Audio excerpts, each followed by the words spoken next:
Hello, and welcome back to another episode of The Nice Lawyer. I'm your host, Scott Flesha, joined today by our attorney, Heather Ressler. We're going to speak today a little bit about family law. We'll be breaking down the legal issues that shape families, relationships, and everyday life. Whether you're navigating a divorce, exploring adoptions, or dealing with custody questions, or you're simply curious about how the law protects families, you're in the right place. Each episode, we unpack real world scenarios, talk through the complexities of laws, and offer clear, practical insights to help you feel informed and empowered.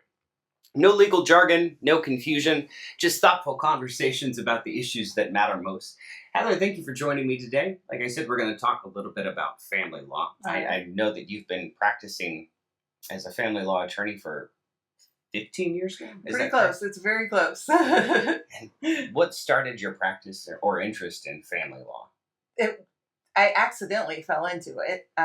When I graduated from law school, I had worked in in criminal law, and it wasn't really what I wanted to do. Not an interest there. Yeah, I enjoyed working in it, just I didn't particularly want to be an attorney in criminal law.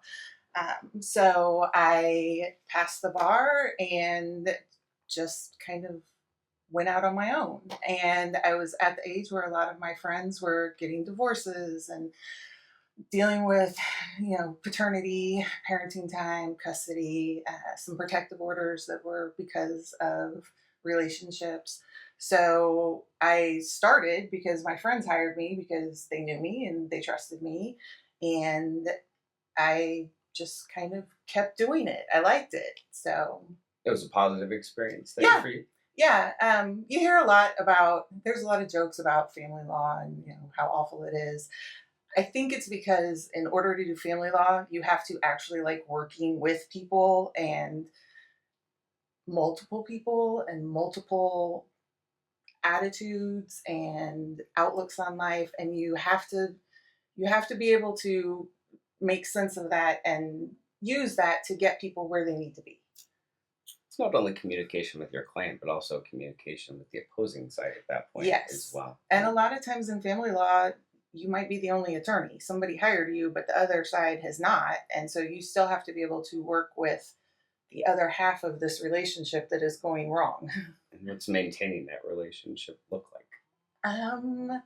I try to be very knowledgeable in what I'm going to be talking about. So I want to be able to explain to them, especially when you're working with somebody that doesn't have an attorney, they don't know the law either. And I don't want to just throw something in their face and here you go. So I always make sure that they understand that I don't represent them, that I'm not your attorney, but this is what this is. Let me know if you have any questions. And I try to answer their questions as best I can I can't give them legal advice, but I can explain terms and what things mean. And I also, when I'm working with a party that doesn't have an attorney, I am still going back and forth with my client and their client. So if they aren't agreeable to something, then I come back to my client, we talk about it and see, are we agreeable to what they are asking, or do we have something else to take to them? So sometimes it feels kind of like mediation almost, but it's not, because I do represent one client, but I want to make sure that everybody understands what they're signing, because the goal of family law is for them to be able to proceed in life. It's a different, like, I mean, you're not the family you were, but if you have kids, you're still a family, and you've got to be able to still communicate with each other. And if you can't, there are ways around that. There's parenting apps that can be used for communication. I have some clients that they don't communicate with each other. They communicate with their attorneys, and the attorneys hash it out. So there's a lot of ways for it to happen, but the goal is always for everyone to be able to move forward in life and have some setup of family. So Understood. When people are seeking a potential divorce, are there any questions that you think they should come to an interview with in mind, or is that just an opportunity to interview the attorney to get to know a potential attorney, to see what their work is like, or or what do you think that initial consultation looks like for? I feel like a lot of people, the initial consultation, they have all these questions. They don't know. Right. So they have a million questions about divorce, which is fine. But I feel like they should really use the time to feel me out. Am I the kind of attorney that you want? Or do you want someone that's going to be super aggressive? Do you want someone that is going to, try and keep emotions lower? Do you want, like, what kind of attorney do you want? Because everybody's different. I can be aggressive.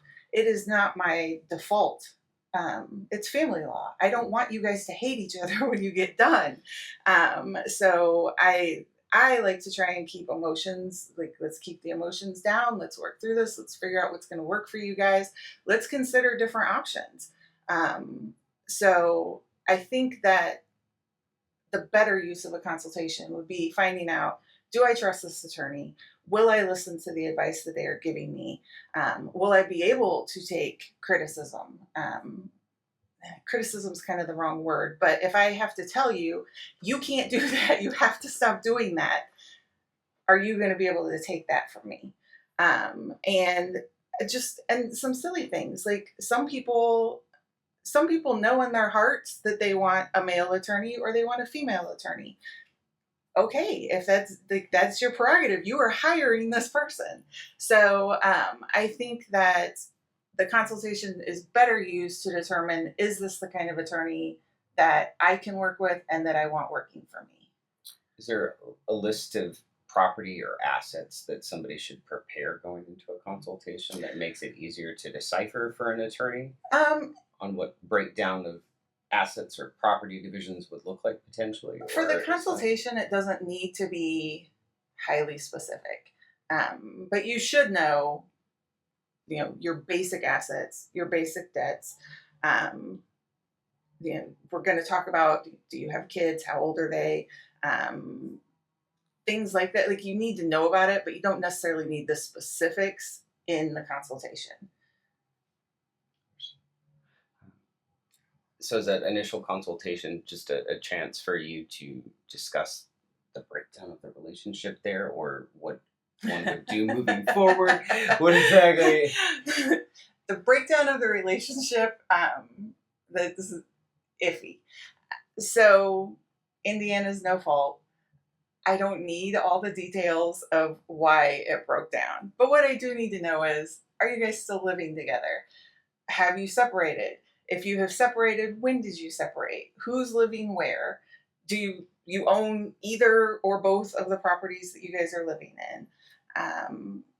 Did you ever own property, or have you always rented?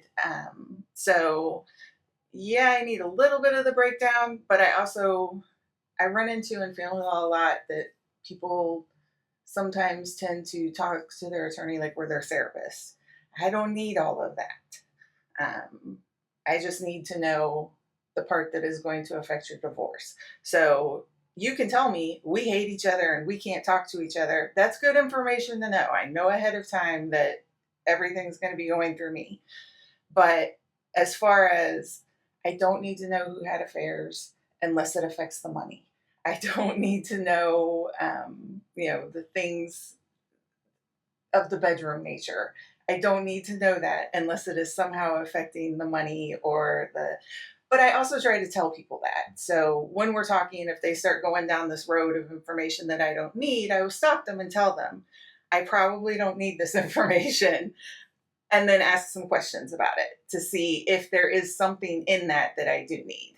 So That's interesting you say Indiana is a no-fault state, because I found that many of our callers seem to think that Indiana feels one way towards mothers and a different way towards fathers. I hear that all the time. And why is that? Do people have are other states handling cases differently than Indiana does, or is there a different? So every state has a different there are different jurisdictions. They treat things differently. Yes, everybody's going to handle things differently. As far as the biggest one is the way that Indiana divides property. people think it's 50-50 because it sounds like it's 50-50, and it kind of is 50-50, but it's not really.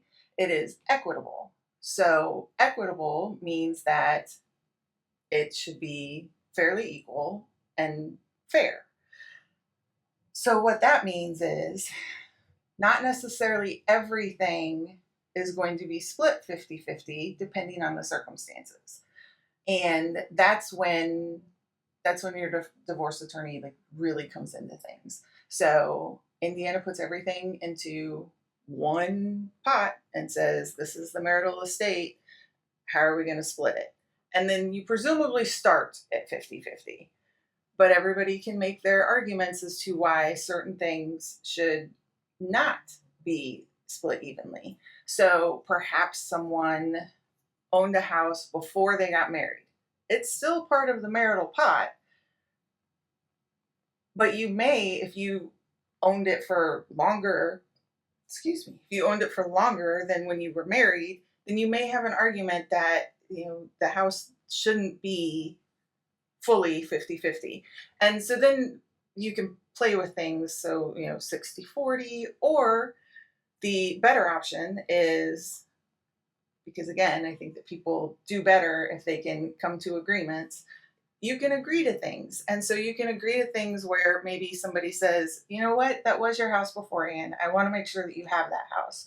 But my portion of the value would be this, but I would like to get my portion in this. And so you divide the assets. You don't have to, like, every asset is not split 50-50. So you can divide the assets the way that works best for both of you. And it may not be 50-50, but as long as it's equitable, then the court's going to be okay with it. Does Indiana differ in that we don't offer alimony or spousal support? Not on a regular spousal. So we have spousal maintenance, and it is possible. There are very specific instances where spousal maintenance occurs. It is when, if there is a child that is incapacitated in some manner and one of the spouses is the caretaker, then that may be an instance for spousal maintenance on top of the child support and the health, the extra health expenses. If the spouse is incapacitated, then that can be a case for spousal maintenance. And also, there is a case that can be made for spousal maintenance if one spouse has a lot more education than the other spouse, and the other spouse wasn't able to get that education because this spouse was, then you can get spousal maintenance to help that spouse get a degree or a trade or some form of education to be able to get a better job. And then that usually only lasts about 3 years. So. Now, your former experience, you come from being a deputy prosecutor within the child support division. Yes. Right? Yes. And how long did you serve there? 6 years. 6 years. And what did you enjoy about child support and being in that division? Actually, my favorite part of that was meeting with the parties and working out an agreement. Because, again, I fully believe that the more you can come to an agreement, the better it's going to work for you. And so I would meet with, I don't know, upwards of 20, we'd have 20 couples on a docket. I would meet with anywhere from a third to half of them and see if we can come up to an agreement before they get to court. And then if we don't have an agreement, then we go to court and we work it out. But a lot of times we would at least get a partial agreement. So we may not agree on everything, but if they can agree on everything except for the child support amount, then all you have to go in front of the judge for is the child support amount. So I enjoyed that part, and I also enjoyed fixing. In my previous life, before being an attorney, I worked in customer service for many, many years. And so I just have this natural, you have a problem? Oh, let me see if I can fix it. And it was something that I could really do in child support. People would call me and, there was a mistake in an order, or there was a mistake in a calculation, or there was a mistake. I once had to fix a mistake because someone in another state was being charged child support because they had the same name and birth date as someone in Indiana that wasn't paying their child support. So I always enjoyed figuring out, well, first of all, what happened, how do we fix this, and can we fix this? So that was the other thing that I really liked about it. How is child support calculated? Child support is calculated with the child support calculator. So it takes into account both parties' incomes, and then it gives credits for other children, because if you're paying for other children, that kind of limits what you can pay for whichever child funds, is. Right. Yeah. And then it takes into account if someone's paying childcare, if someone is paying the insurance premiums for the child to have insurance. It does take into account if you are paying spousal support or alimony, because you could have a case in another state that does have alimony. And it takes into account the number of overnights that the child spends with each parent. So then you just put all of those numbers in, and then there's formulas. You can do it by hand. I have done it by hand. But now we have it all online, and it will then tell you what the number is. Okay. And is child support figured separately from parenting time, or how does that? Well, yes, but no. Child support and parenting time they don't go together, in that if someone's not paying child support, you can't withhold parenting time. If someone's withholding parenting time, you can't withhold child support. But they are related in that the amount of time that the child is with each parent is taken into the calculation. But that's the only place that it's really accounted for in child support. They're very separate issues. People make that mistake all the time of, well, he's not paying child support, so I don't have to let him see her. Or, he's not letting me see the kids, so I don't have to pay him child support. And that is absolutely not true. They are not dependent on each other, and whoever is having the issue can file the rule to show cause, and it does not apply to the child support or the parenting time that is not in question. Now, the state sets parenting time guidelines, but those are guidelines. It's a roadmap to follow. It's not necessarily the plan that someone has to follow. Correct. And that is another common mistake that people make. The Indiana Parenting Time Guidelines are very helpful as far as a guideline. It not only does it have what the parenting time should be, but it also discusses how holidays will be handled, how there's information in there about how the parents should conduct themselves when they are with their children.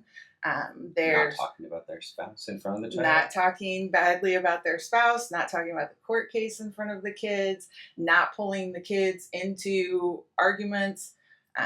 It also talks about a lot of people have a really hard time with, if you have a tween, we'll say a tween, that doesn't want to go to parenting time, you can't then say, oh, no parenting time because she doesn't want to go.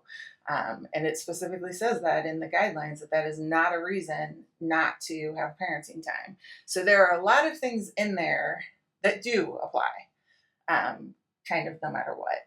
But really, you should look at the parenting time guidelines as the minimum. This is the minimum amount of parenting time someone should have.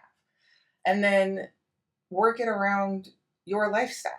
So if sometimes you'll see where one parent is working overnights, and so it's a little harder to set up parenting time because, yes, they work at night, so they're home during the day, but they have to sleep. So you have to consider that too. Sometimes the parenting time guidelines tend to say every other weekend, one evening a week. Well, what if someone only works evenings and weekends? Then that obviously will not apply, but you can still come up with ways to get that same amount of time or entirely different time that works with everybody's schedule. So it's not set in stone. It's a little bit of a default and a little bit of a minimum. So it's a good starting point if you're trying to figure out if you are thinking about divorce and you're trying to figure out how this is going to work, it is a good place to start. But it doesn't, it's not set in stone. That's not what everybody's going to get. Now, holiday and custody times vary based off of even and odd years too. Is that Yes. correct? Yes. So I'm really just going to do the two biggies, Thanksgiving and Christmas. So it will say that in even years, one parent has Thanksgiving and the other parent has Christmas. And then in odd years, one parent has Christmas and the other one has Thanksgiving. But again, the beauty of coming up with an agreement that you guys can agree to is that you can change those things. So let's say that only one parent celebrates Christmas. So maybe that parent wants Christmas and the other one isn't particular but has a different day that they want. Or a lot of families, one side does Christmas Eve and the other side does Christmas Day. So you can just agree that every year this parent gets Christmas Eve and this parent gets Christmas Day. There are so many advantages to working together to come up with what is best going to work for you and your family. Aside from date issues, I also hear a lot of complaints from folks about their spouse filing taxes on the year that they were supposed to claim the children. Yeah. So the non-custodial parent, on the years that they are allowed to file taxes, not file taxes, I'm sorry, I misspoke. Let's claim the exemption. They have to be 95% current for the year on their child support. No one's going to calculate that for you. You can't call the state and ask them. What you have to do is figure out, this is how much child support is every week. This is how much should have been paid this year. You can go to the clerk's office and get a pay history and see exactly what was paid that year. And now you just determine, was it at least 95%? If someone claims the exemption when they are not supposed to. So if it's supposed to be the non-custodial parent's year and they were 95% current and the custodial parent is who claimed it, or if it was the non-custodial parent's year but they weren't 95% current and they claimed the exemption, then you have to file something in court. You're going to be looking for contempt on that. What's the typical stage of a divorce look like from start to finish? That is very case specific, but in general, the first thing that happens is somebody's going to file for divorce. Right. Once that has been filed, then typically there is some kind of preliminary hearing. And that preliminary hearing kind of sets out how things are going to work for the duration of however long it takes to reach the end of the divorce. It's usually who's going to live in the house that they were living in. Possibly child support, possibly child issues. If you have children and you know what your parenting time is going to look like, you can calculate child support at that time. Sometimes child support isn't calculated for that. It depends on what's going on. You're going to be told that you can't just indiscriminately do things with the finances. You do not want to be the party that is accused of diminishing the assets of the marital estate. So there's going to be just these rules that go from now until it's done, or until something comes up. You can adjust them if you need to. Then, if need be, there will be discovery exchanged. A lot of times that's just going to be interrogatories and requests for productions, which are basically one side is asking the other side about the finances and the assets and the debts and, what money is there. Why do people get so worked up over discovery? Because it's hard. The questions it's difficult. A lot of times, a lot of people feel that it's prying information too at times, but because you're being asked about your finances. I mean, you don't just regularly talk about your finances with your friends and family. Sure. And now you're not only being asked about these finances, you're being asked to prove all of these finances. So a lot of times you're gathering, a year, 2, 3 years worth of documents of bank statements, credit card statements, mortgage payments, anything that is out there. Do you have stocks? Do you have retirement accounts? Do you have pension? Do you have things with your company? And so, yes, it feels invasive because it's all of your finances, but also it's because it's difficult to get all of that information. Most people don't have that right at their fingertips. They know what the state of the finances are right now, but you have to gather what it has been. And then sometimes there's questions, if there are children involved, then there may be questions about what do you envision for parenting time? And it's all helpful information because it can help you figure out what do you guys already agree on and what do we have issues with. If somebody's hiding something, discovery is where you kind of figure that out. They don't produce it, but if the other person knows, I just know that he had money coming from something. And so, you may have to ask some questions that are, again, prying, because you may not even know what kind of questions you're asking to get the information that you need. So it's very hard. And what if allegations of criminal activity are made during that process as well? I mean, that can happen. So you kind of never know what you're going to get with discovery. Even if you think that this is just really simple, you'll get something back that has something that you had no idea about. Nobody's mentioned it. What are we talking about here?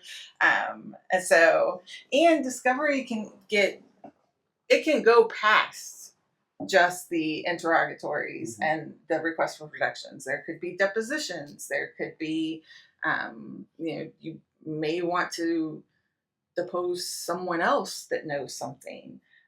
You can send out third-party subpoenas if you think that if you know that there was a bank account at this bank and she didn't mention it, you can subpoena that bank for the records. So now you have records that she said didn't exist.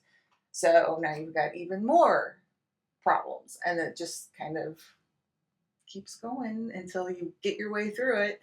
Then you've got to either come up.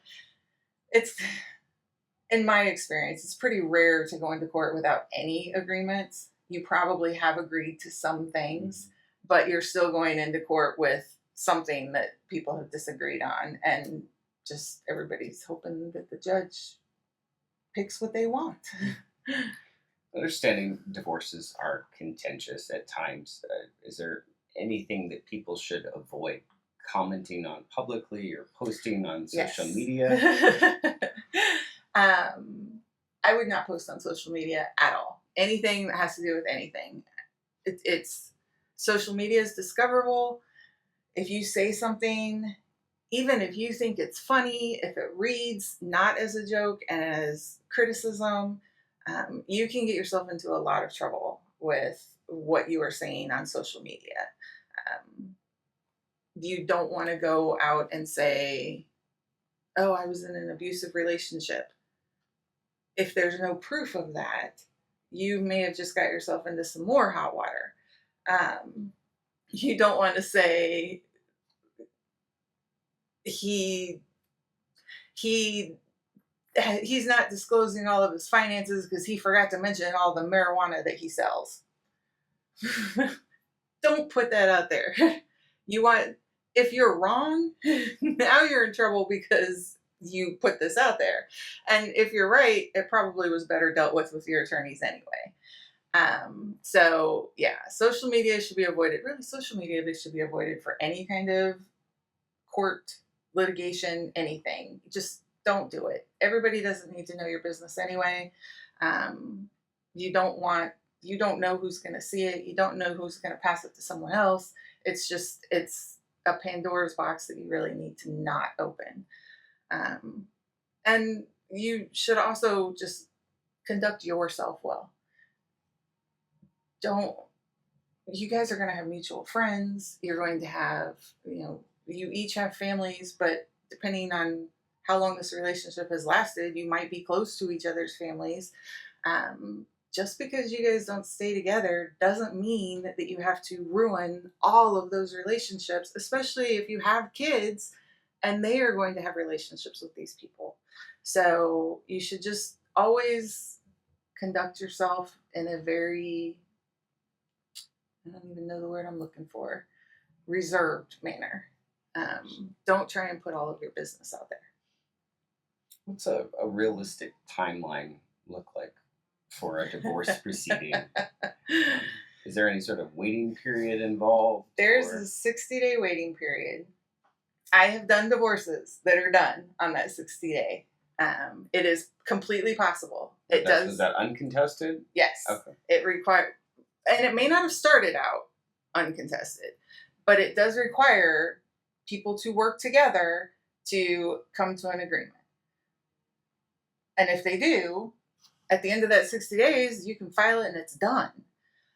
If that is not a possibility, then now you're going into, do we need discovery? Do we need mediation? Maybe all we need is mediation. And what is mediation exactly? So mediation is when people can have it with or without attorneys. So the mediator does not represent either party at all. Both parties are paying the mediator.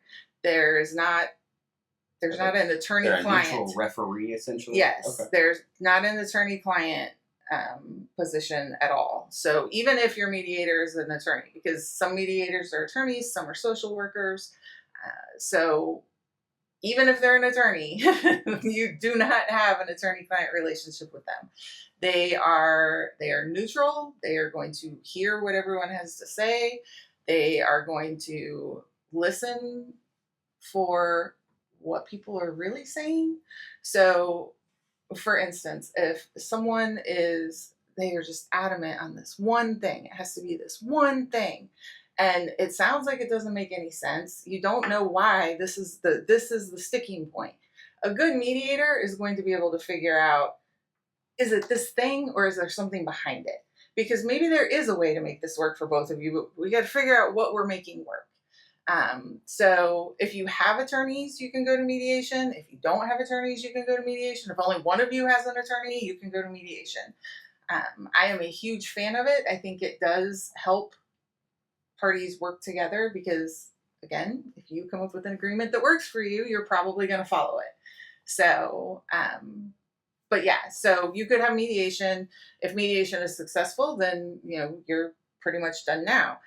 Mediation can also be successful on some things, but we still have a couple issues that weren't decided. So after mediation, then, you've had this discovery time that can take however long it's going to take. Then there may be other things that need to be done.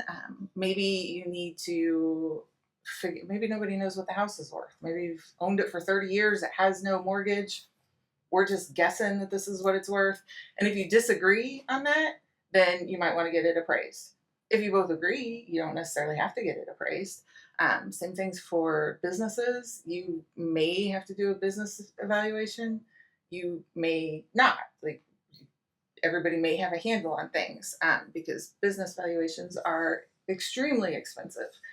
So you can have all of these things that happen, and a lot of them are going to cost money. So that can also affect your timeline. So your timeline could be anywhere from 60 days to years. Most of them don't go years, but it's possible. Are there any documents that people could have drafted before a marriage to protect themselves financially or their asset structures to keep things? Yes. Prenups are available to anyone. You don't have to be rich. Anyone can get a prenup. A prenup, kind of the cool thing, I don't know. I think it's cool. Maybe other people wouldn't, but I think the cool thing about it is when you do a prenup, you guys are agreeing to how things are going to be split up and what's going to happen while you still like each other. So you're going to be more reasonable with each other. Because once divorce happens, you could be dealing with two people who just hate each other. Mm-hmm. So I think that's the cool thing about a prenup. You can also, there's postnups are possible as well.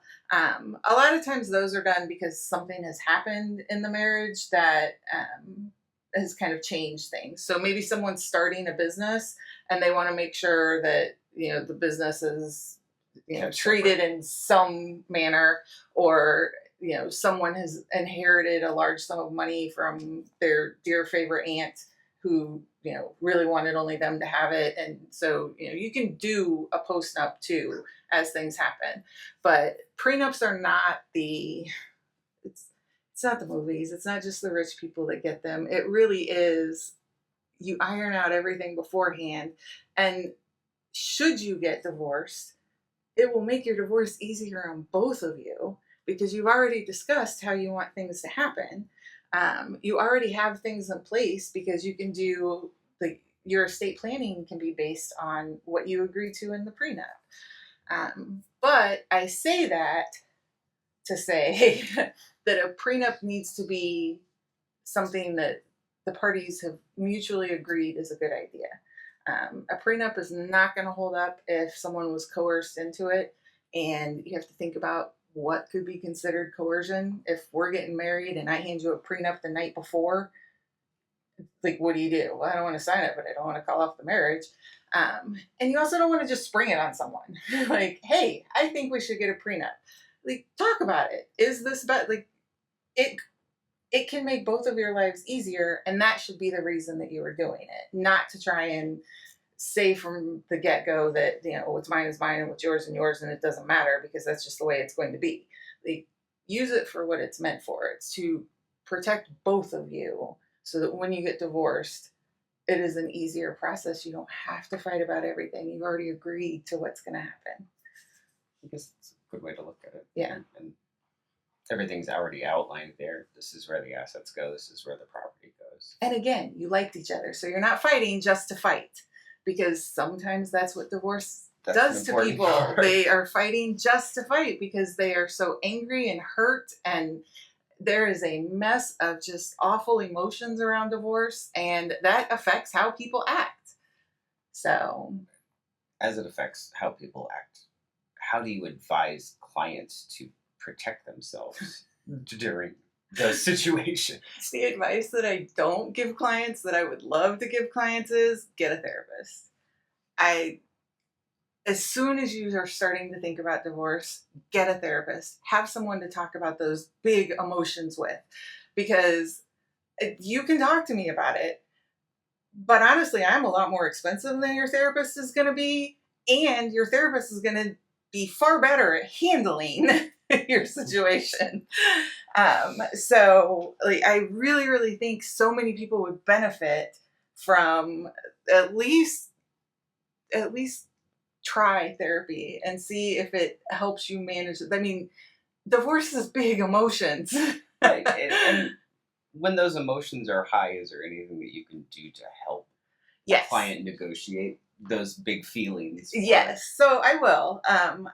Because most people don't get a therapist. Right. So I try to talk to people. I try to point out the logic, which, again, depending on what emotionally is happening right now, is not necessarily going to get through. But I find that the more that I remain calm and the more that I talk about, you know, okay, but do you really want the kids 24/7? Do you really not want them to see the other parent? Like, do you really think it's going to be good for your kids to not have a relationship with the other parent and their family? Like, do you really think, and the first go round, I may not get through, but I will keep having those conversations with my clients because I do want to see what's best for the kids. It's not good for kids to not have relationships with their family. And I don't want to see things happen 10 years down the road where, you know, why didn't you ever let me see my mom? Now you're in this position and it's 10 years down the road. You may or may not still have these big emotions, but, like, you still can't fix it. And now your child has these big emotions. So I always try to, like, be logical and ask questions and, you know, try to get them to see that what they're saying may not actually be what's best for them or their kids or their family or whatever. So, What's one question that you wish every client would ask you at the beginning of representation? there's several that have come up, but I don't really have a specific question. So, let me just say that if you're going into divorce, don't do anything crazy with your money. Don't do anything crazy with your kids. And if you think that you don't know if you should do it, ask your attorney. So you can't just change the locks on a resident. So if you do, and now I have to deal with it later, when you could have asked me, can I change the locks? No, but we can do this. You can't just take the kid and drive to California and ask me before you do that so that I can discuss with you what the ramifications are if you do that and what we could potentially do without you going all the way to California. If you're wondering if you can spend this money on a private island in the Bahamas, ask me before you do it, not after, to where, now I'm trying to deal with, well, no, they weren't trying to deplete the marital estate. It was just a really good deal. There's like, when you're doing things, if it's questionable. And if it's questionable, just ask the question. Your attorney's going to answer you. Your attorney represents you. They're not going to, we're not going to be super judgy. But we are going to tell you, yes, you can do that. No, you can't do that. Let me find a way for you to do that. Which is far better than inadvertently committing a crime or doing something that is going to completely ruin your entire divorce process. If you had one fact about family law that you would share, what would that be? I feel like I've kind of been saying it throughout this whole thing. This is you and your family, and it may not look the same. It's not going to look the same. There's no way for it to look the same. But the less damage you do to each other and your children, the easier life will be going forward. And I think that is important. For me, that is the most important thing. How can we keep you guys progressing as a family that looks different than the family that you had before? But let's make sure that the kids aren't irreparably harmed by the things their parents are doing to each other. Let's make sure that the kids have access to both of their parents. Let's make sure that you guys have some way to communicate, even if it's a parenting app where everything is monitored, and fine, but you need some way to communicate, because what if someone's going to be late to pick up? I've had people before that are like, well, I don't want her to have my phone number. I don't want her to be able to reach me. Okay, but you do want her to be able to reach you if there's an emergency. What if your kid's in the ER? You want her to be able to find you. What if they have a car accident on the way to parenting time and she needs to let you know so that you're not just sitting there for 30 minutes? So I think that is the most important part of family law, is finding a way to make this new family structure still function. Well, thank you for speaking with me today, Heather, about family law. I think you offered some insightful information there to people. If you're interested in scheduling a consultation to speak with Heather about potential family law cases, please give our office a call at 317-NICE-LAW or reach out to us online at nicelawfirm.com.